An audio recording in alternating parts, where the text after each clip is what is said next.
नमस्कार, स्वागत है आपका चेतन भारत लर्निंग पर। मैं हूं मानवेंद्र सिंह मांगट और आज की कक्षा में अध्ययन शहरी स्थानीय निकायों का मतलब नगर पालिकाओं का। और अगर आपने पिछली कक्षा में जो हमने अध्ययन किया था भारतीय संविधान के भाग 9 में दिए गए पंचायतों के बारे में, अगर उसका अध्ययन आप अच्छी तरीके से कर चुके हैं तो फिर नगर पालिकाओं को समझने में कोई बड़ी दिक्कत नहीं आने वाली है, क्योंकि बहुत सारे प्रावधान जो नगर पालिकाओं के संबंध में रचे गए हैं वो वैसे ही हैं जैसे पंचायतों के संबंध में रचे गए थे। तो जो इनसे अलग, दोनों के अलग अलग प्रावधान हैं उन पर हमारा ज़्यादा ध्यान केंद्रित होगा, और जो समान प्रावधान हैं उनका भी अध्ययन हम आज की कक्षा के अंदर करेंगे। अब हम अगर नगर पालिकाओं की बात करें तो दो मुख्य बिंदुओं के ऊपर हम अपना ध्यान केंद्रित करेंगे। पहला, बहुत ही जरूरी, जो एक प्रारंभिकी के प्रश्न के तौर पर पूछा जा सकता है और कई बार संशय पैदा करता है, जैसा कि उत्तराखंड राज्य ने जो उनका लोक सेवा परीक्षा थी उसके अंदर एक सवाल पूछा था कि स्थानीय सरकार संविधान की कौन सी सूची का, मतलब जो संविधान की अनुसूची 7 में 3 सूचियां हैं, वो केंद्र सूची है, राज्य सूची है और समावर्ती सूची है, इन तीनों में से कौन सी सूची का विषय है। तो आज हम याद कर लेंगे कि राज्य सूची का विषय है।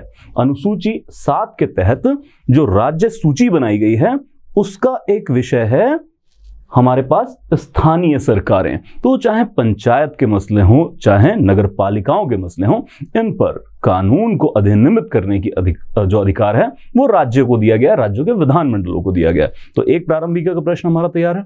अब दूसरी तरफ कई बार इस तरह से पूछ लेते हैं कि आप परिभाषित कीजिए। तो परिभाषा तो बहुत ही साधारण है कि कभी भी हम शहरी स्थानीय सरकार की बात करें, स्थानीय निकायों की बात करें, तो यह लोगों द्वारा अपने निर्वाचित प्रतिनिधियों के माध्यम से एक शहरी क्षेत्र के शासन के लिए चुना गया एक निकाय है।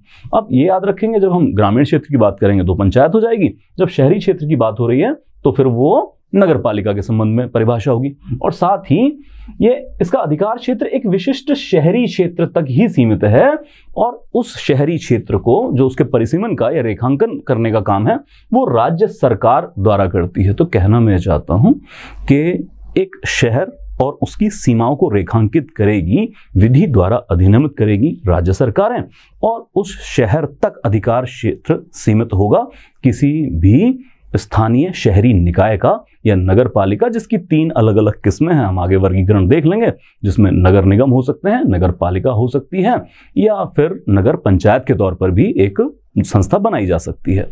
अब आते हैं तो ऐतिहासिक परिप्रेक्ष्य में देख लेते हैं किस तरह से नगर पालिकाओं का उद्भव हुआ है, खासकर विधि द्वारा किस तरह इसको अधिनियमित किया गया है। क्योंकि ऐतिहासिक परिप्रेक्ष्य अगर हम पूरे इतिहास में जाकर देखें, हमने पिछली कक्षा में बात की थी कि यहाँ तक कि जब हम सिंधु घाटी सभ्यता का अध्ययन करते हैं, और वो प्राय अगर हम देखें तो मुख्यतः वो एक नगरीय सभ्यता थी, शहरी सभ्यता थी।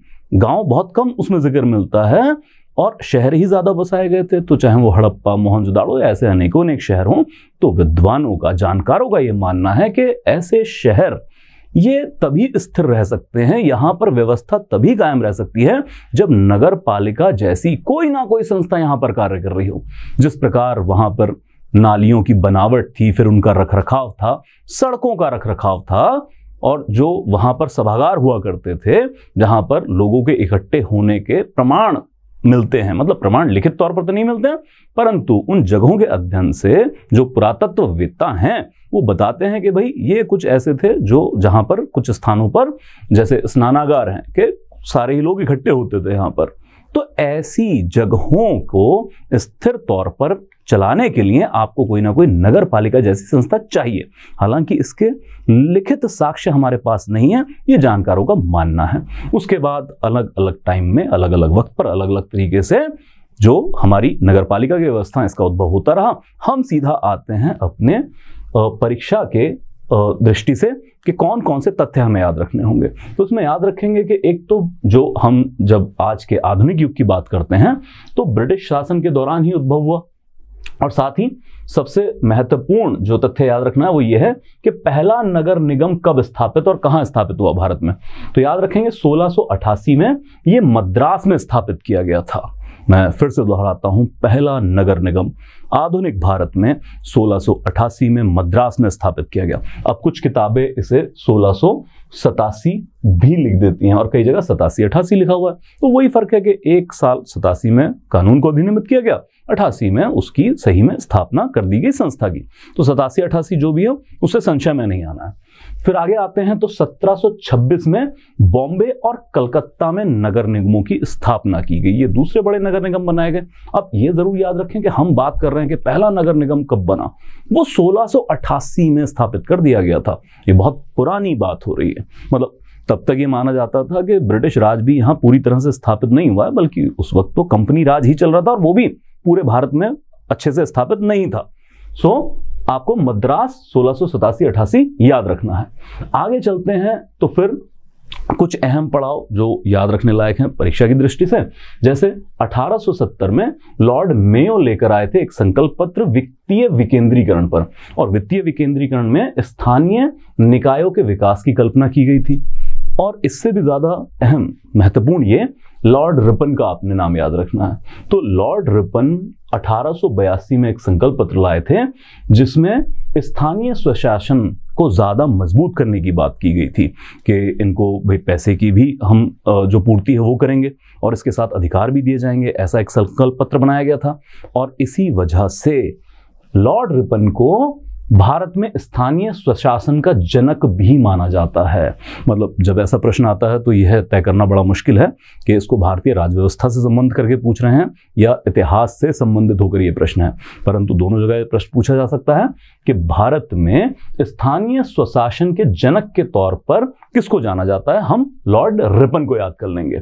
साथ ही फिर एक पड़ाव आता है कि 1907 में विकेंद्रीकरण पर एक रॉयल कमीशन बनाया जाता है जो 1909 में अपनी रिपोर्ट प्रस्तुत करेगा। तो इसमें भी बात की गई कि भाई स्थानीय निकाय को ज्यादा से ज्यादा शक्तियां और संसाधन दे देने चाहिए। हालांकि ये बात और कि जो ज्यादातर बातें की जा रही हैं कागजी ही साबित हुई और असल में कोई बहुत ज्यादा शक्तियां स्थानीय निकायों को नहीं दी गई थी। स्थानीय निकायों की शक्तियां अधिकारियों के द्वारा कहीं ना कहीं सरकार के पास ही केंद्रित थी। अब आते हैं आगे तो 1919 में एक अहम पड़ाव आता है जब भारत सरकार अधिनियम द्वारा प्रांतों में जो द्वैत योजना शुरू की गई थी शासन की, इसके तहत स्थानीय स्वशासन को एक भारतीय मंत्री के प्रभार के तहत स्थानांतरित विषय बना दिया गया है। तो एक तो ये याद रखेंगे स्थानांतरित विषय था जिसको एक भारतीय मंत्री के प्रभार के तहत स्थापित कर दिया गया था। अब भारतीयों के पास आ रहा है और ऊपर से हस्तांतरित या स्थानांतरित विषय है, तो फिर उम्मीद करते हैं कि भारतीय मंत्री ज्यादा शक्तियां या फिर इनके कार्यों को कार्यान्वित करने के लिए ज्यादा मेहनत से काम करेंगे। फिर आते हैं जी 1924 में एक छावनी अधिनियम आया जिसे केंद्रीय विधायिका द्वारा पारित किया गया था। तो छावनियों में नगर पालिकाओं जैसी सुविधा के लिए एक संस्था के निर्माण करने की बात आगे हम पढ़ेंगे भी। और साथ ही फिर 1935 में भारत सरकार द्वारा जो प्रांतीय स्वायत्तता योजना शुरू की गई थी जिसको फेडरलिज्म भी कह देते हैं हम, तो इसके तहत स्थानीय निकाय एक प्रांतीय विषय बना दिया गया था। 1935 का जो अधिनियम था इसी से प्रेरित होकर आज के भारतीय संविधान में भी हम देखें तो इसको राज्य सूची में रखा गया है, प्रांतीय विषय ही है। इन अहम पड़ावों से गुजरता है उद्भव आधुनिक भारत में नगर पालिकाओं के विकास का। तो ये सब जो हमने मुख्य बिंदु रखे हैं इनको आप प्रारंभिकी परीक्षा के लिए जरूर तैयार रखें। अब आते हैं फिर सीधा आज की नगर पालिका की व्यवस्थाओं के ऊपर। तो इसमें सबसे अहम जो बिंदु याद रखेंगे वो ये कि 74वें संवैधानिक संशोधन 1992 के द्वारा भारतीय संविधान में भाग 9A और साथ ही अनुसूची 12 को जोड़ा गया है। तो जैसे 73वें संवैधानिक संशोधन की हमने पिछली कक्षा में बात की थी, तो पंचायतों के संगे संगे नगर पालिकाओं के संवैधानीकरण को भी पूर्ण कर दिया गया भारत के अंदर। तो जब 1992 में 73वां संवैधानिक संशोधन उसको पारित किया जा रहा था पंचायतों के संवैधानीकरण के लिए, उसी के साथ साथ 74वां संवैधानिक संशोधन 1992 में ही एक अलग संवैधानिक संशोधन साथ ही पास किया गया जिसके द्वारा नगर पालिकाओं को संवैधानिक स्थिति प्रदान कर दी गई। और इसके लिए क्या जोड़ा गया, एक तो जो अगर हम भागों की बात करें तो भाग 9 का जोड़ दिया गया और अनुसूची 12 जोड़ दी गई। जैसे पंचायतों के लिए क्या जोड़ा गया था, भाग 9 और साथ में अनुसूची 11 जोड़ी गई थी। अब आते हैं इस तरफ कि संविधान में इन भागों के साथ और जो अनुच्छेद 243P से 243ZG तक जाते हैं, इन सब में दो तरह की संस्थाएं मिलती हैं। प्रारंभिकी में कई बार ये भी पूछ लेते हैं कि 74वें संवैधानिक संशोधन द्वारा दो तरह की संस्थाएं मिली हैं, तो यह कथन सही है या गलत है? तो याद रखेंगे, दो तरह की संस्थाएं मिली हैं हमें। एक तो है स्थानीय निकाय, मतलब जिनको हम नगर पालिकाओं या नगर निगमों के नाम से जानते हैं, उनका 3 तरह का वर्गीकरण है, वो हम देख लेंगे। और इसी के साथ हमें मिलते हैं योजना संस्थान, मतलब जैसे जिला योजना परिषद है या महानगरीय योजना परिषद है। 2 ऐसी हमें परिषद या फिर ऐसी संस्था मिलती हैं जिनको अनुच्छेद 243ZD और 243ZE में संवैधानिक स्थिति दी गई है। सो याद रखेंगे कौन से 2 प्रकार के संस्थान हैं। एक है स्थानीय निकाय, मतलब नगर पालिकाएं, और साथ में योजना संस्थान है। तो योजना संस्थान क्या है, ये इनके क्या कार्य हैं, ये आगे जब हम इनको पढ़ेंगे आज ही तब देख लेंगे। सबसे पहले हम अपना ध्यान केंद्रित करते हैं दी गई 3 प्रकार की नगर पालिकाओं के ऊपर। अब सबसे पहले तो ये याद रखें कि ये 3 स्तर नहीं है, ये 3 प्रकार की नगर पालिकाएं हैं। मतलब अनुच्छेद 243Q में नगर निगम, नगर परिषद और नगर पंचायतों की अवधारणा है। नगर निगम होंगे बड़े शहरों के लिए, नगर परिषद या जो आपकी नगर पालिकाएं भी कह देते हैं कई बार, ये होंगे छोटे शहरों के लिए, और साथ ही नगर पंचायत परिवर्तित क्षेत्र के लिए होंगे। अब बड़े शहर क्या हैं, छोटे शहर क्या हैं, ये हर राज्य अपने विधानसभा द्वारा कानूनों को अधिनियमित करेगा और फिर परिभाषित कर देगा कि क्या बड़े शहर हैं और क्या छोटे शहर हैं। जैसे ज्यादातर राज्यों की अगर मैं बात करूं सिर्फ उदाहरण के लिए, तो जिन शहरों की आबादी 10 लाख से ज्यादा है उसको बड़े शहर के तौर पर स्थापित कर दिया जाता है।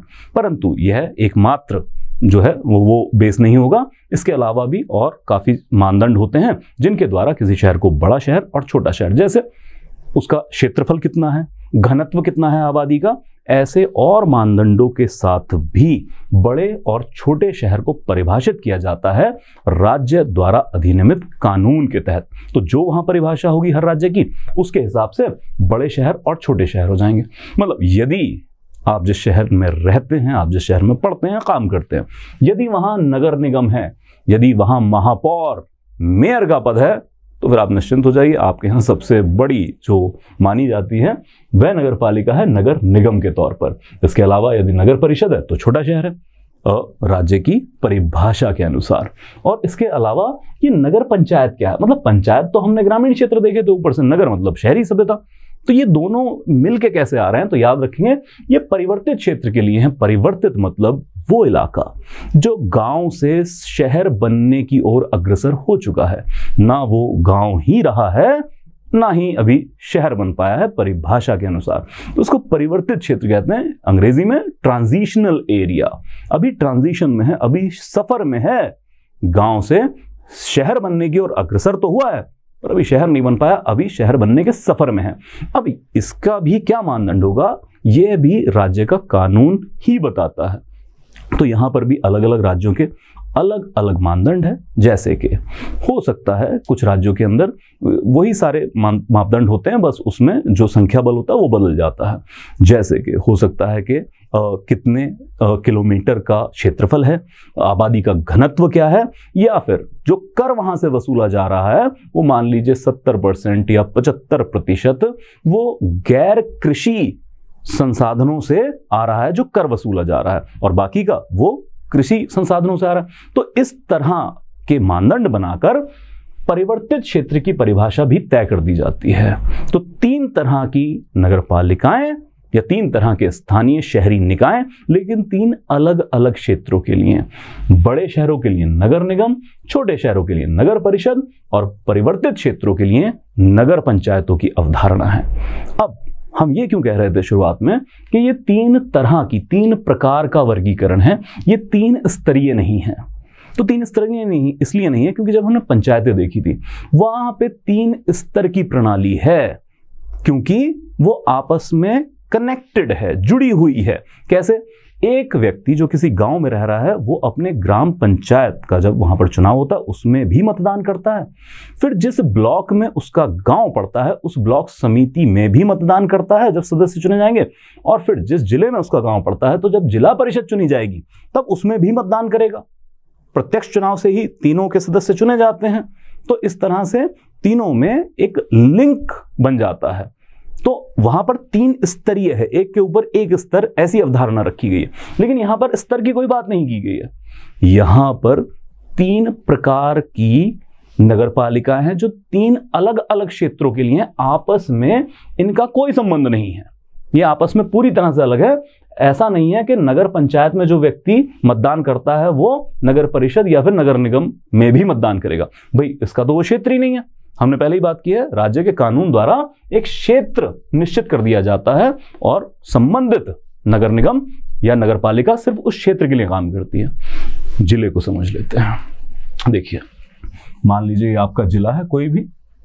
अब किसी भी जिले में बहुत सारे गांव होंगे, ठीक है। अब अगर हम यहां पर पंचायती राज व्यवस्था को देखना चाहें तो हर गांव में ऐसा मान लें कि एक ग्राम पंचायत काम कर रही है। हालांकि हमने पढ़ा था 2 गांव की एक ग्राम पंचायत, या एक गांव में यदि आबादी ज्यादा है तो ज्यादा पंचायतें भी हो सकती हैं, पर एक ग्राम स्तर पर पंचायत है। फिर कुछ गांवों को मिलाकर मध्यवर्ती संस्था बनाई जाती है और फिर ब्लॉक समिति आ जाएगी, वो कुछ गांव की एक पंचायत उसके ग्राम पंचायत के ऊपर के स्तर पर, और फिर सारे जिले में जितने भी गांव पड़ते हैं उनकी एक जिला स्तर पर पंचायत होगी जिला परिषद के नाम पर। तो ये तो हुआ पंचायती। लेकिन यदि इसी में अगर हम देखें और देखना चाहें अपने शहरों को, तो फिर कुछ यूं समझेंगे कि यहां पर कोई ना कोई एक बड़ा शहर हम उम्मीद करते हैं होगा, जो जिला मुख्यालय भी होगा। तो एक तो बड़ा शहर हो गया, फिर साथ में कुछ छोटे शहर भी होते ही होंगे, ठीक है। खासकर हम जैसे बात कर लें मध्य प्रदेश, उत्तर प्रदेश जैसे राज्यों की, तो बड़े बड़े जिले हैं, तो बड़ा शहर भी होता है, साथ में छोटा शहर भी है। और फिर राज्य के अधिनियमन द्वारा परिभाषित कोई ना कोई परिवर्तित क्षेत्र भी होगा। अब यहां पर हम देख रहे हैं कि पंचायती राज की जो इकाइयां उनमें आपस में संबंध है। एक मतदाता जो गांव का रहने वाला है वो तीनों स्तर की पंचायतों में मतदान कर रहा है।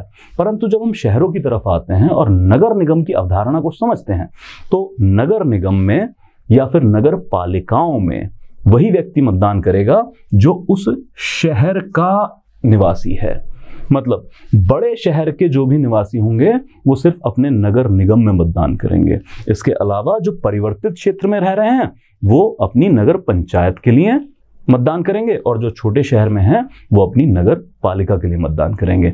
आपस में कोई संबंध नहीं है नगर पालिकाओं का। इसीलिए ये 3 प्रकार की नगर पालिकाएं हैं या 3 प्रकार के शहरी स्थानीय निकाय हैं। ये 3 स्तरीय प्रणाली नहीं है। तो हमें अब अपना एक तो पूरा जिला समझ में आ गया कि यहाँ पर जो स्थानीय स्वशासन के लिए इकाइयां काम कर रही हैं वो चाहे पंचायती राज की हों या फिर शहरी स्थानीय निकायों की हों, ये कहाँ कहाँ पर किस तरीके से काम करती हैं और इनका संबंध कहाँ पर है, कहाँ पर आपस में नहीं है। एक और चीज अभी तक हम ये देख रहे हैं कि ग्रामीण स्थानीय निकाय और शहरी स्थानीय निकाय मतलब पंचायत और नगर पालिकाओं, इनमें भी आपस में कोई संबंध अभी तक हमें देखने को नहीं मिला है। थोड़ा इंतजार करें, एक संबंध स्थापित करेंगे इस कक्षा के अंत में भी, मतलब हम नहीं, वो खुद संविधान स्थापित करेगा। आगे समझते हैं, ये 3 तरह की हो चुकी हैं हमारी जो नगर पालिकाएं हैं। अब विधायिका इसकी संरचना तय करेगी, मतलब कि किस नगर पालिका में, किस नगर निगम में कितने सदस्य होंगे और वो सदस्य किस प्रकार से, जो भी वो उसका निर्वाचन की प्रक्रिया है वो ज्यादातर राज्य के कानून द्वारा अधिनियमित किया जाता है। और साथ ही वार्ड के आधार पर सीधा चुनाव होगा, यह तय है। मतलब एक शहर को निर्वाचन क्षेत्रों में बांट लिया जाएगा और उस निर्वाचन क्षेत्र को आमतौर पे कहा जाता है वार्ड। मतलब यदि आप शहरों से संबंध रखते हैं तो मेरे ख्याल से आप कुछ ऐसे शब्द तो सुनते ही होंगे कि ये हमारा घर या हमारा मोहल्ला इस नंबर वार्ड में पड़ता है, 13 नंबर वार्ड है, 3 नंबर वार्ड है। या फिर कई बार एक जनाब होते होंगे तो जिनका बड़ा महत्व भी होता है स्थानीय राजनीति के अंदर कि ये कौन है, ये पार्षद साहब हैं, ये कौन है, ये महापौर साहब हैं, चेयरमैन साहब हैं। पार्षद पर जरा ध्यान दें। तो पार्षद कौन होते हैं, जिसको कई बार एमसी भी कह देते हैं, मेंबर ऑफ काउंसिल अंग्रेजी के अंदर पार्षद शब्द भी चलता है। तो वो ज्यादातर वार्ड का प्रतिनिधि होता है। मैं कहना ये चाहता हूं कि जैसे हमने लोकसभा के चुनाव के वक्त सारे राज्य को निर्वाचन क्षेत्रों में बांट लिया था, जितनी भी लोकसभा की सीटें आवंटित हैं किसी राज्य को उतने निर्वाचन क्षेत्र, और फिर हमने देखा था जब विधानसभा का चुनाव होता है तो राज्य को जितनी विधानसभा की सीटें आवंटित है उतने विधानसभा के निर्वाचन क्षेत्रों में बांट लेते हैं। तो ऐसे ही अब आते हैं हम स्थानीय निकायों पर, शहर के ऊपर। तो एक शहर को जितनी भी वहां पर सीटें आवंटित की गई हैं राज्य के अधिनियमन द्वारा, उतने ही निर्वाचन क्षेत्रों में बांट लेंगे और उसको कहा जाएगा वार्ड। तो कोई भी एक शहर आप समझ लें, ठीक है, कानपुर हो, मुरादाबाद हो, आगरा हो, तो जितनी सीटें आवंटित की गई हैं, अब हम उस जिले की बात नहीं कर रहे हैं। मुरादाबाद एक जिला भी है, मुरादाबाद एक शहर भी है। तो मुरादाबाद शहर को जो परिसीमित किया है राज्य के कानून ने, उस शहर को जितनी भी वहां पर वार्ड बताए गए हैं उतने निर्वाचन क्षेत्र बना लेंगे कि जी ये 4 मोहल्ले, ये नई बस्ती, ये गीता नगरी, ये एक वार्ड में पड़ती है, तो ठीक है जी, उसका वार्ड 1 हो गया। फिर एक वार्ड 13 है, तो उसमें कोई भी और मोहल्ला, कोई भी और सोसाइटी कि जनाब इनका 1 वार्ड है। तो इस तरीके से अलग अलग वार्डों में, मतलब निर्वाचन क्षेत्रों में शहर को बांट लिया जाएगा। और ये वार्ड यहां सर जितने मर्जी चाहे चुनाव लड़े लोग, लेकिन जीतकर एक ही जाएगा। तो हम कह सकते हैं कि एकल सदस्य निर्वाचन क्षेत्रों से प्रत्यक्ष चुनाव द्वारा, वार्ड के आधार पर, प्रत्यक्ष चुनाव के आधार पर जो पार्षद महोदय हैं उनको चुन लिया जाएगा। वो चाहे नगर निगम हो, वो चाहे नगर पालिका हो, वो चाहे नगर पंचायत हो। और साथ ही याद रखेंगे कि ये तो हुआ चुनाव के आधार पर, तो ये तो निर्वाचित लोग हो गए हैं, ठीक है। तो एक तो हो सकते हैं निर्वाचित लोग, वो पहुंच जाएंगे जिनको पार्षद कहते हैं। और इसी के साथ जो भी विधानमंडल है और उन्होंने जो विधि का अधिनियमन करा है, उसके द्वारा कुछ लोगों को पदेन पद भी यहां पर दिए जा सकते हैं। मतलब के विशेष ज्ञान, जैसे कि नगर पालिका प्रशासन में विशेष ज्ञान रखने वाले, या फिर जो उस इलाके के जो भी लोकसभा सदस्य हैं या विधानसभा सदस्य हैं, उनको भी पदेन रूप से सदस्यता दी जा सकती है, जो भी नगर पालिका है या फिर नगर निगम है, नगर पंचायत है। मतलब जैसे कह देंगे कि मान लीजिए जैसे हम अभी बात, जो मुरादाबाद के नगर निगम की परिषद है उसके भी सदस्य होंगे। तो इस तरह से राज्य विधि द्वारा अधिनियमित करते हुए यह भी लागू कर सकती हैं कि कुछ लोगों को पदेन रूप से प्रतिनिधित्व दिया जा सकता है यहाँ जो भी नगर पालिकाएं या नगर निगम है उसके अंदर। अब यदि इतना समझ में आ चुका है तो फिर आगे का काम हमारा कमोबेश बहुत आसान है। जैसे सीधी बात करें, जब हम पढ़ रहे थे पंचायतों को तो काफ़ी हमें ध्यान केंद्रित करना पड़ा था आरक्षण नीति के ऊपर, साथ ही योग्यताएं और अवधि के ऊपर। तो यहाँ पर काम इसलिए आसान है क्योंकि आरक्षण, योग्यता और साथ में अवधि, यह शर्तें उसी प्रकार से हैं जैसे हमने भाग 9 में पढ़ी थी। मतलब जो भी जिस तरीके से आरक्षण नीति पंचायती राज में लागू होती है, उसी तरह से आरक्षण नीति नगर पालिकाओं में लागू होती है। और इसी के साथ अहर्ताएं और निर्हर्ताएं जो भी पंचायतों के साथ थी वो यहां पर भी हैं। साथ ही अवधि भी वैसे ही जो 5 साल की है, और यदि समय से पूर्व विघटित हो जाए कोई पंचायत तो फिर नई चुनी गई पंचायत शेष बचे समय के लिए कार्य करती है। ऐसा ही नगर पालिकाओं पर भी लागू किया जाता है। चलिए फिर भी थोड़ा सा याद कर लेते हैं। जैसे आरक्षण की बात करें तो सीधे तौर पर जो भी अनुसूचित जाति है और अनुसूचित जनजाति है, तो जो भी नगर पालिका के क्षेत्र है वहां की जनसंख्या के अनुपात पर सीटें आरक्षित कर दी जाएंगी अनुसूचित जाति और अनुसूचित जनजाति के हक में। और जो अन्य पिछड़ा वर्ग है, यदि इसके लिए सीटें आरक्षित करनी है तो इसके लिए राज्य को कानून का अधिनियमन करना होगा, तब अन्य पिछड़ा वर्ग के लिए सीटों को आरक्षित किया जा सकता है। और फिर सबसे महत्वपूर्ण हम आते हैं महिलाओं के आरक्षण के ऊपर। तो हमने देखा था कम से कम न्यूनतम 1/3 आरक्षण सभी सीटों पर, मतलब जितने भी अंग हैं, वो चाहे पंचायती राज की 3 स्तर हों या यहाँ पर 3 प्रकार की नगर पालिकाएं हों, तीनों में लागू होगा कम से कम न्यूनतम 1/3 आरक्षण महिलाओं के संबंध में। और यहाँ पर हमने ये भी देखा था कि 1/3 सीटें आरक्षित होंगी अनुसूचित जाति और अनुसूचित जनजाति की महिलाओं के। हालांकि ये 1/3 और 1/3 मिलकर 2/3 नहीं बना लेगा। जो महिलाओं के लिए 1/3 आरक्षण है उसी में सम्मिलित होंगी जो सीटें आरक्षित की गई हैं अनुसूचित जाति और अनुसूचित जनजाति की महिलाओं के लिए। ये हमने पंचायतों के साथ डिटेल रूप से समझा था। अब हम चलते हैं आगे और समझते हैं कि अनुच्छेद 243W में दी गई शक्तियां, प्राधिकरण और उनकी जो भी जिम्मेवारियां हैं। यहां पर यदि हम बात करें तो वही शब्दावली जो पंचायत में इस्तेमाल की गई थी अब यहां पर भी वही इस्तेमाल की गई है। मतलब ज्यादातर ये प्रावधान शब्द शह रखे गए हैं और अंतरात्मा भी वही है जो पंचायतों के लिए निर्देश था। बस जहां पर बात पंचायतों की हो रही थी वहां पर अब इसको बदल कर नगर पालिका या शहरी स्थानीय निकाय कर दिया जाएगा। जैसे अगर मैं पढ़कर बताऊं तो राज्य की विधायिका नगर पालिकाओं को आवश्यक शक्तियां और अधिकार प्रदान कर सकती है क्योंकि यह उन्हें स्थानीय स्वशासन के रूप में कार्य करने में सक्षम बनाती है। मतलब कम से कम ऐसे अधिकार, ऐसी शक्तियां तो प्रदान करनी ही हैं जो स्थानीय स्वशासन की इकाई के तौर पर कार्य करने के लिए जरूरी हों और साथ ही आर्थिक विकास और सामाजिक न्याय की योजनाओं को तैयार करना और उनका कार्यान्वयन करना यह भी दिया जा सकता है नगर पालिकाओं के। और साथ ही में जैसा हमने अनुसूची 11 में 29 विषय देखे थे जो राज्य के विधानसभाओं के अधिनियमन द्वारा पंचायतों को प्रदत्त किए जा सकते थे कि उन पर निर्णय अब पंचायतें लेंगी, तो ऐसे ही यहां पर अनुसूची 12 है और अनुसूची 12 में ऐसे 18 बिंदु या 18 विषय रखे गए हैं जो नगर पालिकाओं को सौंपे जा सकते हैं, परंतु यहां पर भी निर्णय होगा राज्य सरकार का या राज्य की विधानसभा कह लें। तो राज्य की विधानसभा कानून के अधिनियमन द्वारा यह तय कर सकती है कि 18 में से कितने विषय हम नगर पालिकाओं को समर्पित करते हैं, नगर निगमों को समर्पित करते हैं और कितने खुद राज्य सरकार के लिए सुरक्षित कर देते हैं।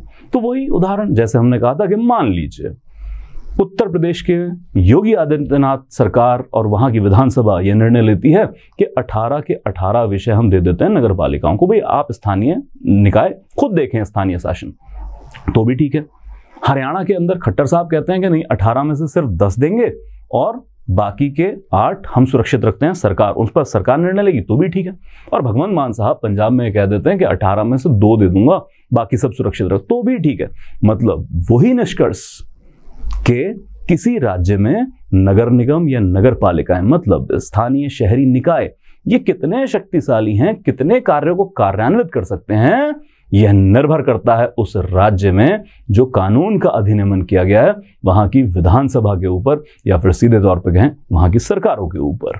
तो इस चीजों को याद रखेंगे उसी परिप्रेक्ष्य में, बस बदल क्या जाएगा, एक आपने याद रखना है क्या कि अनुसूची 11 में 29 विषयों की एक सूची है और अनुसूची 12 में ऐसे 18 विषयों की सूची तैयार की गई है। एक मैं सविनय नम्र निवेदन आपसे और करना चाहता हूं कि एक कोशिश करें कि कोशिश क्या उसको करना ही है आपने, मतलब आपके ऊपर निर्देश के तौर पर भी ये मेरा सविनय नम्र निवेदन है कि अनुसूची 11 और अनुसूची 12 में जो विषय दिए गए हैं इनको अच्छे से पढ़ें। देखिए मुझे भी पता है याद रखना एक मुश्किल काम है कि सबका रट्टा तो नहीं लगा सकते हैं, लाजमी भी नहीं है, परंतु उनको अच्छे से पढ़ें। हमारी कक्षा के साथ आपको नोट्स मिल रहे हैं, उस नोट्स में वो सारी सूची मिल जाएगी, तो उसको 5 से 7 बार पढ़ें। मैं इसलिए चाहता हूं कि एक तो प्रारंभिकी के लिए कई बार ये प्रश्न सीधे तौर पे पूछा जाता है कि कौन सा विषय वो अनुसूची 11 में दिया गया है या नहीं दिया गया, या 12 में दिया गया है या नहीं दिया गया है। तो एक तो प्रारंभिकी का हमारा प्रश्न तैयार हो जाता है, और दूसरा जब हम मुख्य लिखित परीक्षा की बात कर रहे हैं तो कई बार इस तरह सवाल आता है कि कौन से ऐसे कदम हैं जो उठाने जरूरी हैं, चाहे पंचायतों को शक्तिशाली बनाना हो या फिर नगर पालिकाओं को सुदृढ़ करना हो। तो उस वक्त ठीक है बाकी सारी चीजें तो हम लिखेंगे, पर उस वक्त हमारे साथ एक ये भी चीज हो कि आपको कुछ अहम बिंदु पता हो। जैसे एक आप क्या कोशिश करें, आप कुछ यूं समझें कि आप राज्य के मुख्यमंत्री हैं और 29 में से जो पंचायतों के लिए देंगे कोई 10 विषय चुने जो आपकी निगाह में आवश्यक हैं पंचायतों को शक्तिशाली बनाने के लिए, कि पंचायतों को शक्ति देनी होगी। और ऐसा ही करें अनुसूची 12 के साथ भी कि आप राज्य के मुख्यमंत्री हैं और आप क्या जरूरी समझते हैं कि राज्य में नगर निगमों और नगर पालिकाओं को सुदृढ़ और सही मायनों में स्थानीय सरकार बनाने के लिए ऐसे कौन से 10 विषय, कम से कम 10 विषय आप स्थानांतरित करेंगे नगर पालिकाओं के लिए। लेकिन साथ में ये भी याद रहे कि ऐसे ही मनमर्जी से कुछ भी नहीं दे देना। ये भी ध्यान रखा जाए कि जो भी आप विषय हस्तांतरित करेंगे उसके लिए संसाधन कहाँ से लाएगी, पंचायत या फिर नगर पालिका, वो भी बहुत जरूरी है। क्योंकि सिर्फ कार्य दे देने से और यदि उसके लिए जो उचित संसाधन है वो स्थानीय निकाय के पास नहीं है तो कार्य नहीं हो पाएगा और फिर दोष दिया जाएगा स्थानीय निकायों को कि आप काम नहीं करते हैं। तो यह भी याद रखें कि जो भी कार्य दे रहे हैं उसके संबंध में आप स्रोत कैसे देंगे, आप बाकी जैसे सीधे बात करें तो पैसा कैसे वहां तक पहुंचाएंगे ताकि वो कार्यों का कार्यान्वयन कर सकें। तो इस तरह का एक प्रयास करें ताकि मुख्य लिखित परीक्षा के लिए भी हम एक पहलू तैयार कर लें। तो याद रखेंगे अनुसूची 11 और 12 इसका अध्ययन जरूरी है। फिर आते हैं हम 12वीं सूची, ठीक है, 18 विषय और समर्पण की हम बात कर चुके हैं। इसमें उदाहरण के तौर पर क्या है, जैसे शहरी नियोजन है, जल आपूर्ति है, मवेशी तालाब है, जानवरों के प्रति क्रूरता और अग्निशमन सेवाएं जैसी हैं। अच्छा, मैंने क्यों कहा था ये पढ़ने के लिए भी, क्योंकि कई बार हम अंदाजे पे प्रश्न को सुलझाना चाहते हैं, वो उलझ जाता है। जैसे यहीं पे मैं बात करूं मवेशी तालाब, अब मवेशी तालाब पढ़कर तो हमें लगेगा कि यार ये तो गांव में होते हैं, तो ये तो अनुसूची 11 का विषय होना चाहिए, 12 का नहीं। लेकिन फिर भी आप देखेंगे तो अनुसूची 12 में ये है। जैसे हम बात करें लाइब्रेरी आपको अनुसूची 12 में नहीं मिलेगा, अनुसूची 11 में मिलेगा, जबकि गांव में हमें आमतौर पर लाइब्रेरी देखने को मिलती नहीं है, शहरों में देखने को मिलती है। तो अंदाजे से प्रश्न को सुलझाना आसान नहीं है, इसका अध्ययन लाजमी है। आगे चलते हैं और फिर शक्तियों में ही देखते हैं।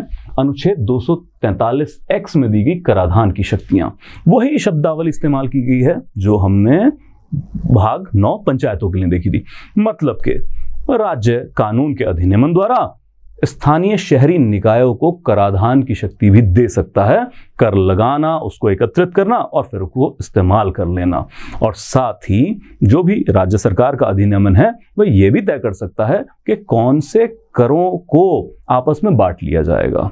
मतलब क्या कर होंगे जिसका 20%, 25% वो नगर निगमों या नगर पालिकाओं को दे दिया जाएगा और बाकी राज्य अपने पास रख लेगा। वो किसी भी प्रतिशतता पर बंटवारा हो सकता है स्रोतों का।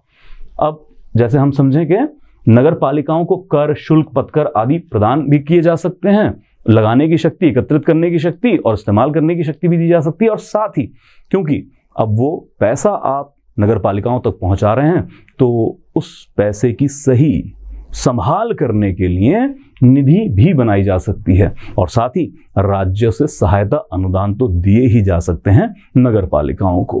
तो मुख्य लिखित परीक्षा के लिए हम अलग से इसको तैयार भी करेंगे। जब हम तैयारी गहन तरीके से सिर्फ मुख्य लिखित परीक्षा की कर रहे होंगे कि क्या परेशानियां हैं जिससे पंचायतें और जो हमारी नगर पालिकाएं हैं जो नतीजे इन्हें देने चाहिए थे उतने नहीं दे पा रहे हैं। तो एक बड़ी समस्या है कि पैसे के मामले में स्वायत्तता नहीं है और ज़्यादातर जो हमारी चाहे नगर पालिकाएं हों चाहे पंचायतें हों वो सरकारी अनुदान पर ही निर्भर रहती हैं।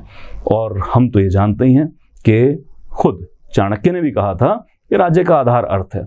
और चाहे आप शहरी स्थानीय सरकार या ग्रामीण स्थानीय सरकार की बात कर रहे हो, है तो वो सरकार के तौर पर, चाहे निचले स्तर पर हो, छोटे स्तर पर हो, पर सरकार के तौर पर काम कर रही है तो उसका आधार भी अर्थ ही होना चाहिए। और यदि अर्थ ही हम उस तक नहीं पहुंचा पा रहे हैं तो फिर उनसे नतीजों की उम्मीद बेमानी हो जाती है। आगे चलते हैं और समझते हैं कि राज्य वित्त आयोग और राज्य निर्वाचन आयोग। अब ये भी हमने पिछली बार पढ़ा था। देखिए, मैंने शुरुआत में कहा था कि अगर आपने पंचायत अच्छी तरह से समझ लिया है, पंचायत अच्छी तरह से पढ़ लिया है तो यहाँ कोई ज़्यादा परेशानी हमें नहीं आने वाली है।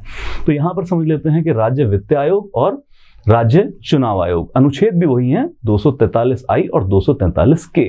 तो राज्य वित्त आयोग जो भी कार्य पंचायतों के लिए करता है वही कार्य शहरी स्थानीय निकायों के लिए भी करता है। और साथ ही राज्य निर्वाचन आयोग, इसको बनाया गया था पंचायतों का चुनाव कराने के लिए, तो साथ ही इसकी जिम्मेवारी है कि ये नगर निगमों, नगर पालिकाओं और जो नगर पंचायत हैं उनका भी चुनाव करवाए।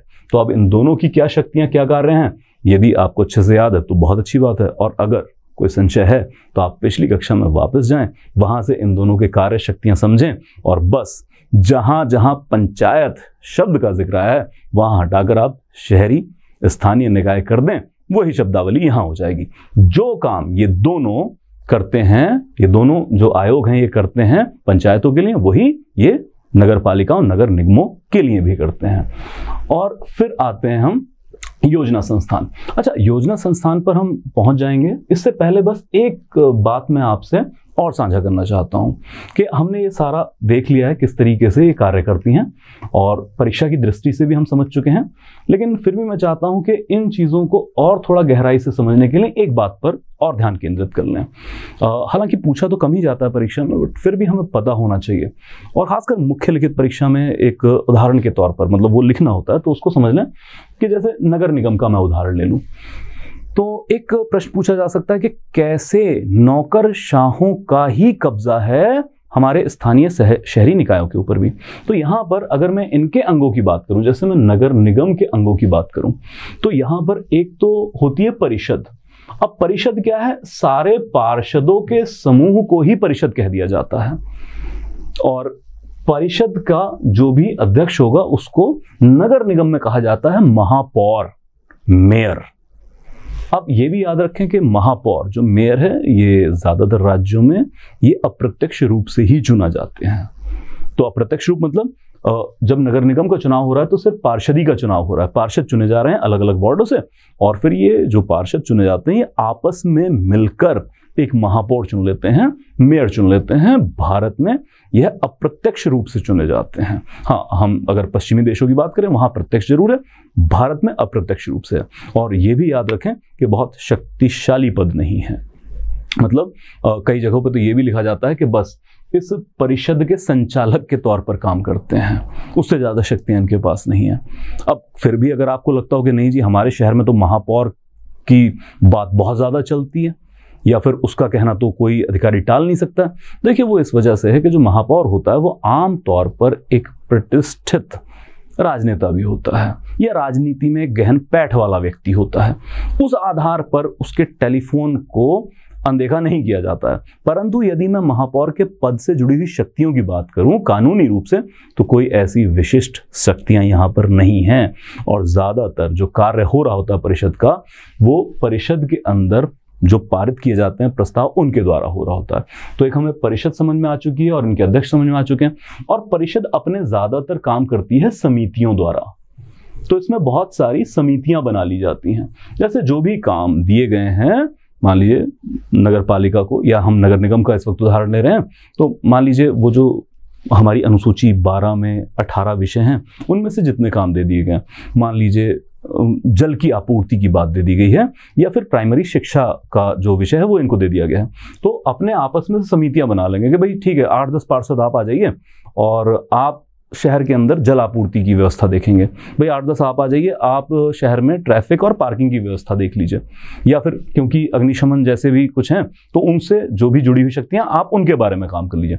तो समितियों के द्वारा बहुत काम ये करते हैं। अब ये तो हुई पार्षदी की बात, या जो परिषद है उसकी बात। इसके अलावा एक बहुत ही महत्वपूर्ण पद होता है जिसको कहते हैं निगम आयुक्त, और ये निगम आयुक्त भारतीय प्रशासनिक सेवाओं का एक अधिकारी होता है, आईएएस होता है। याद रखें, आईएएस बनने के बाद सीधा जिला और वो डीएम साहब का पद मिलना वो दूर की कौड़ी होता है कई बार, अगर हम प्रशासनिक व्यवस्थाओं को देखें। तो यहाँ पर एक आईएएस को, एक लोक प्रशासनिक सेवाओं के अधिकारी को, जो आपका नगर निगम है इसमें निगम आयुक्त के तौर पर भी यहाँ पर नियुक्ति दी जाती है। और ज़्यादातर जो यहाँ से प्रस्ताव पारित होते हैं परिषद के द्वारा, उसको सही रूप से लागू करने की जो शक्तियां हैं वो ज़्यादातर आयुक्त के पास होती हैं। तो इस तौर पर नौकरशाहों द्वारा भी हम कहें नियंत्रण रखा जाता है नगर पालिकाओं और नगर निगमों के ऊपर। क्योंकि जब हम नगर निगम की या बाकी जगह की बात कर लें तो ऐसे ही यहाँ पर भी एक परिषद होगी जिसमें पार्षद होंगे अलग अलग वार्डों से, फिर एक चेयरमैन होंगे। बस ये याद रखें कि महापौर का पद सिर्फ नगर निगम में होता है, बाकी जगहों पे अध्यक्ष या चेयरमैन कह लेंगे, और फिर ये समितियां बना लेंगे। और यहाँ पर एक कार्यकारी अधिकारी इनके साथ लगा लिया जाता है कि मुख्य कार्यकारी अधिकारी है या कार्यकारी अधिकारी है, आयुक्त नहीं कहते हैं, परंतु होता वह भी नौकरशाही है। तो वो चाहें तो राज्य की लोक सेवा जो परीक्षाएं हैं उनके द्वारा चुने गए अधिकारी होते हैं, या फिर हो सकता है संघ द्वारा चुने गए अधिकारी, उनको भी ये चार्ज दिया जा सकता है। पर यहाँ पर तीनों जगहों पर एक लोक प्रशासक जो भी नौकरशाह है उसकी भी नियुक्ति की जाती है। अब हम आते हैं अपनी नगर पालिकाओं से बाहर निकलकर 74वें संवैधानिक संशोधन द्वारा जो योजना संस्थान दिए गए हैं। तो एक तो ये समझ लें कि योजना संस्थान है तो कुछ योजना बनाने का कार्य कर रहे होंगे। तो कौन सी योजना किस परिप्रेक्ष्य में बनाई जा रही है, कौन बना रहे हैं और किस इलाकों के लिए है। तो एक तो यह बिंदु समझें कि हमने थोड़ी देर पहले ये देखा था कि जो भी चाहे वो ग्रामीण स्वायत्त संस्थानें हैं, स्वायत्त तो नहीं मतलब जो स्थानीय निकाय हैं, पंचायतें हैं वो, और साथ ही जो हमारी शहरी स्थानीय निकाय हैं, नगर पालिकाएं, इनमें आपस में कोई संबंध नहीं है। तो फिर एक जिले का सर्वांगीण विकास आप कैसे करेंगे, या सर्वांगीण विकास के लिए आप योजना कैसे बनाएंगे। भाई पंचायतें अपने गांव के लिए, ब्लॉक समिति अपने ब्लॉक के लिए, और फिर इससे भी उलट शहर नगर निगम अपने शहर के लिए काम कर रहा है, छोटे शहरों में नगर पालिकाएं काम कर रही हैं। तो एक जिले के स्तर पर सर्वांगीण विकास के लिए योजना तो बन ही नहीं पाएगी कभी, अगर हम जमीनी स्तर की बात करें। तो इसी कमी को पूरा करने के लिए हमारे पास है जिला योजना समिति। ये 243 ZD में बनी हुई एक संवैधानिक संस्था होती है। तो इसमें दो चीजें, एक तो जिले के लिए योजना और उसका एक अवधारणा तय करनी है। अवधारणा क्या, एक पूरी योजना तैयार करनी है जिले के सर्वांगीण विकास के लिए। और साथ ही जो हमने बात की है कि कहीं पर भी पंचायतों और नगर पालिकाओं का आपसी संबंध या फिर कोई ऐसा प्लेटफॉर्म नहीं मिल रहा जहां वो इकट्ठे होकर योजनाबद्ध तरीके से काम कर सकें, यह वो प्लेटफॉर्म का काम करता है। तो याद रखेंगे, पूरे जिले के विकास के लिए योजना का एक मसौदा तैयार करना होता है। अब यहां पर जो कितने यहां पर सदस्य होंगे, उनकी संरचना, उनके किस तरह से निर्वाचन प्रक्रिया अपनाई जाएगी, यह सब राज्य के कानून द्वारा अधिनियमित किया जाएगा। लेकिन इसमें जो संवैधानिक शर्त है वो यह है कि जितने भी सदस्य हैं, वो चाहे 60 हो, चाहे 45 हो, चाहे 75 हो, जितने भी हैं, उनमें से कम 4/5 सदस्य यह जिला परिषद और नगर पालिकाओं के निर्वाचित सदस्य आपस में से चुनते हैं। मैं फिर से दोहराता हूं, जितने भी सदस्यों की संख्या है, मान लो 100 है, ठीक है, कुछ भी ऐसा जिला योजना समिति के अंदर, तो शर्त यह है संविधान की कि 4/5 सदस्य इस जिला योजना समिति के ये निर्वाचित होंगे। और कहां से कौन निर्वाचन करेगा, एक तो जिला परिषद के जो सदस्य हैं, और साथ में जितनी भी नगर पालिकाएं हैं, वो चाहे नगर निगम है या नगर पालिकाएं हैं या फिर नगर पंचायतें हैं, ये सदस्य आपस में से चुनते हैं जिला योजना समिति के सदस्य। मतलब क्या ये हो सकता है कि एक व्यक्ति जिला परिषद का भी सदस्य है और जिला योजना समिति का भी? बिल्कुल हो सकता है। या फिर कोई पार्षद महोदय, वो चाहे नगर निगम के पार्षद हैं या फिर वो किसी नगर पालिका के पार्षद हैं, क्या वो पार्षदी के साथ साथ जिला योजना समिति के भी सदस्य हो सकते हैं? हाँ, हो सकते हैं, क्योंकि 4/5 सदस्य ये आपस में से ही चुनते हैं।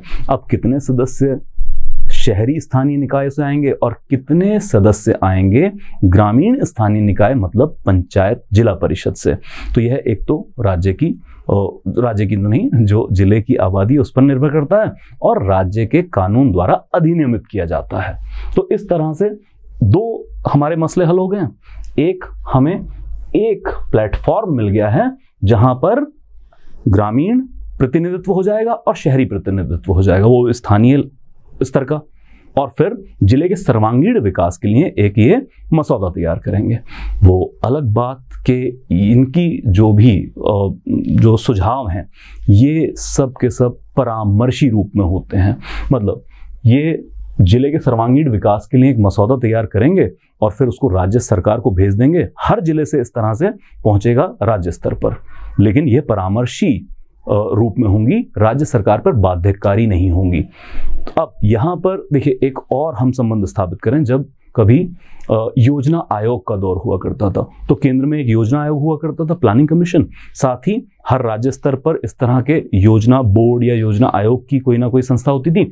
और फिर जमीनी स्तर पर उसका संबंध होता था इन्हीं जिला योजना समिति से। खैर, आज नीति आयोग का दौर है, परंतु अभी भी जिला योजना समिति यह बिल्कुल जमीनी स्तर से योजनाबद्ध तरीके से विकास के क्रम को आगे बढ़ा रही है, ताकि सभी जिले में एक योजनाबद्ध तरीके से सर्वांगीण विकास हो और राज्य फिर पूरे तौर पर सर्वांगीण विकास के लक्ष्य को प्राप्त कर सके।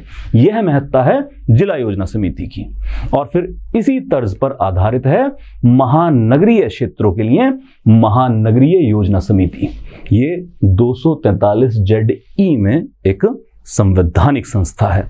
तो इसमें क्या है, ये महानगर क्षेत्र के लिए, जैसे जिला योजना समिति जिला के सर्वांगीण विकास के लिए योजना पत्र तैयार करती है, तो ऐसे ही महानगरीय क्षेत्र के लिए सर्वांगीण विकास के लिए एक योजना पत्र महानगरीय योजना समिति तैयार करती है।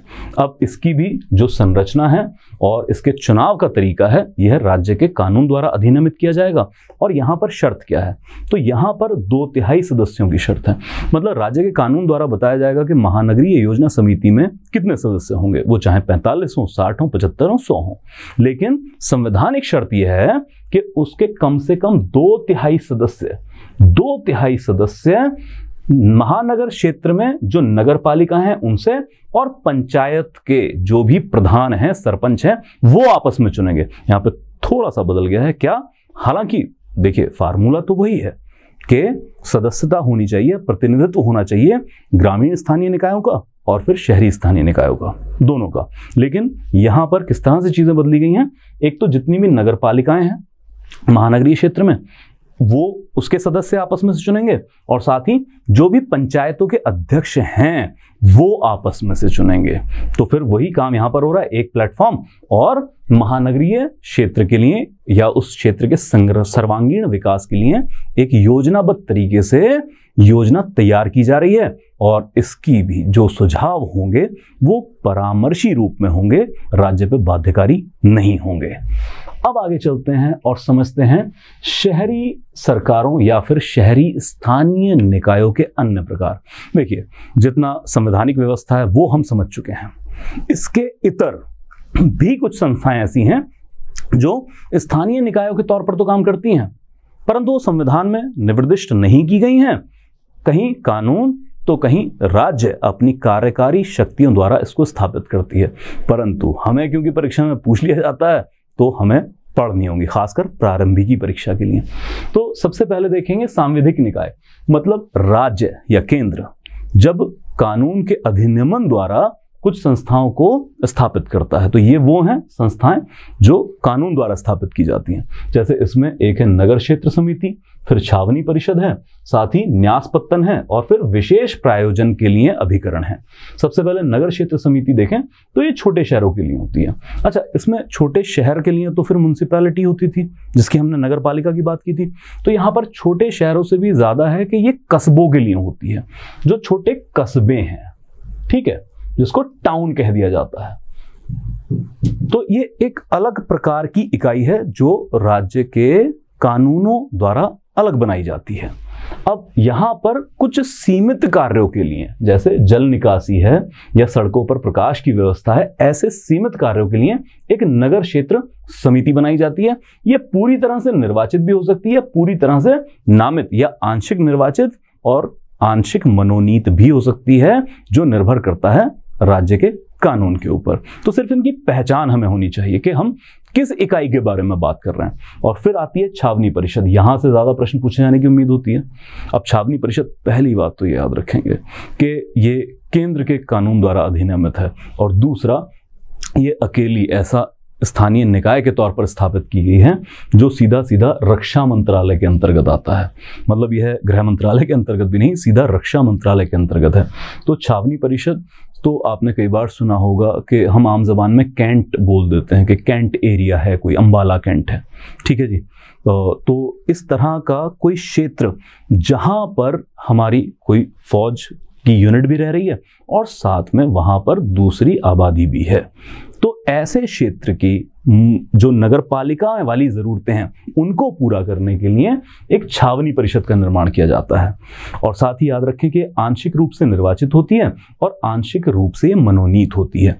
मतलब जो भी शहरी आबादी वहां पर रह रही है, आम जनमानस रह रहा है, हम जो हमारी सेनाएं हैं उनकी बात नहीं कर रहे हैं, तो जो आम जनमानस है उनमें से वार्ड के आधार पर चुन लिए जाएंगे तो निर्वाचित सदस्य आ जाएंगे। और साथ ही जो भी वहां पर आर्मी या वायुसेना या जो भी वहां पर हमारी सेना रह रही है उससे यहाँ पर मनोनीत किए जाते हैं। जैसे मैं कहूँ कि जो भी वहां पर सेना की टुकड़ी रह रही है उसका जो भी कमांडिंग ऑफिसर होगा वो हमेशा पदेन रूप से छावनी परिषद के अध्यक्ष के तौर पर काम करता है। तो सिंपल समझें तो फौज से मनोनीत होकर आ जाएंगे, वो अलग अलग पद के अधिकारी यहाँ पर मनोनीत कर दिए जाएंगे, और जो भी आम जनमानस यहाँ पर रह रहा है फौज से इतर, वहां से निर्वाचन होकर कुछ सदस्य पहुंच जाएंगे और छावनी परिषद स्थानीय निकाय के तौर पर काम करेगी। अब आते हैं दूसरी तरफ, तो न्यास पत्तन सीधी बात है बंदरगाहों वाले क्षेत्र के लिए है। तो जहां पर भी बंदरगाह वाले क्षेत्र हैं, तो जैसे हम कह लें मुंबई, ठीक है, तो उन क्षेत्रों के लिए बनाया गया। अब ये भी जो भी राज्य का कानून है उसके द्वारा इसको निर्दिष्ट किया जाएगा, और साथ ही याद रखेंगे ये निर्वाचित भी होते हैं और नामित सदस्य भी होते हैं, मनोनीत भी किए जाते हैं यहाँ पर। और इसका जो भी अध्यक्ष होगा वो एक मनोनीत सदस्य होता है, वो एक अधिकारी ही होता है। और फिर इनसे उतर आते हैं जिनका हम कहें कि कार्य आजकल बड़े शहरों में बहुत ज़्यादा देखा जा रहा है, वो है कि विशेष प्रायोजन के लिए कोई अभिकरण बना देना। अब ये विशेष कार्यों को करने के लिए अलग से बनाए जाते हैं, जैसे नगर सुधार ट्रस्ट हो जाता है, आवास बोर्ड हो जाता है, या जल आपूर्ति बोर्ड है। जैसे आप अक्सर खबरों में सुनते होंगे दिल्ली जल आपूर्ति बोर्ड। अब वैसे तो जल आपूर्ति देखें तो नगर निगमों का ही काम है, लेकिन बड़े शहर जहां पे जल आपूर्ति एक बड़ा चुनौती वाला काम है, तो उस खास सेवा को प्रदान करने के लिए अलग से विशेष प्रयोजन अभिकरण भी बनाए जा सकते हैं। आगे बढ़ते हैं आज की कक्षा के अंतिम पड़ाव की तरफ और बात करेंगे कुछ कार्यकारी निकाय, मतलब ये राज्य के कानूनों द्वारा या केंद्र के कानूनों द्वारा अधिनियमित नहीं होते हैं और इनको कार्यकारी शक्ति के तहत बनाया जाता है। इनमें से दो हैं, जैसे एक है अधिसूचित क्षेत्र समिति और दूसरी है टाउनशिप। अब अधिसूचित क्षेत्र समिति क्या है?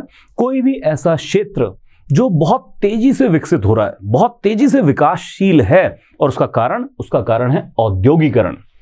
तो फिर ऐसे क्षेत्र में स्थानीय निकाय की जिम्मेवारियों को पूरा करने के लिए बनाया जाता है अधिसूचित क्षेत्र समिति को। और याद रखें इसके सदस्य पूर्णतः मनोनीत होते हैं।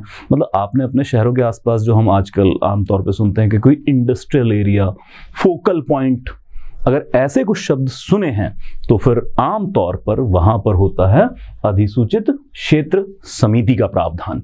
और फिर आते हैं टाउनशिप। तो टाउनशिप क्या है कि जो भी हमारे बड़े सरकारी अभिकरण हैं, जैसे ONGC है, सेल है, गेल है, ठीक है, तो उनके इर्द गिर्द आवासीय समस्याओं को सुलझाने के लिए, आवासीय सुविधा को प्रदान करने के लिए बनाए जाते हैं टाउनशिप। और ये भी पूरी तरह से नामित होते हैं, मनोनीत सदस्यों की एक संस्था होती है, निर्वाचन नहीं होता है। तो इतना हमें याद रखना है, बस इनकी पहचान हमें याद रखनी है, वो भी अपनी प्रारंभिकी परीक्षा के लिए। तो इस कक्षा को खासकर हमें किस संदर्भ में पढ़ना है? पंचायतों के संदर्भ में जरूर पढ़ना है। तो एक तो जो प्रश्न पूछे जाते हैं प्रारंभिकी में, जिसमें छोटे छोटे फर्क पर हमें उलझाया जाता है, वो दूर हो जाएगा। और साथ ही क्योंकि प्रावधान बहुत ज्यादा मिलते जुलते हैं पंचायतों से, तो हमें बारंबार काम नहीं करना पड़ेगा, अपना बोझ बढ़ाना नहीं पड़ेगा। एक बार हमें पंचायत अच्छे समझ में आ गया, फिर उसके संदर्भ से हम आसानी से नगर पालिकाओं को समझ सकते हैं। आज की क्लास में इतना ही, मिलते हैं अगली कक्षा के अंदर। धन्यवाद।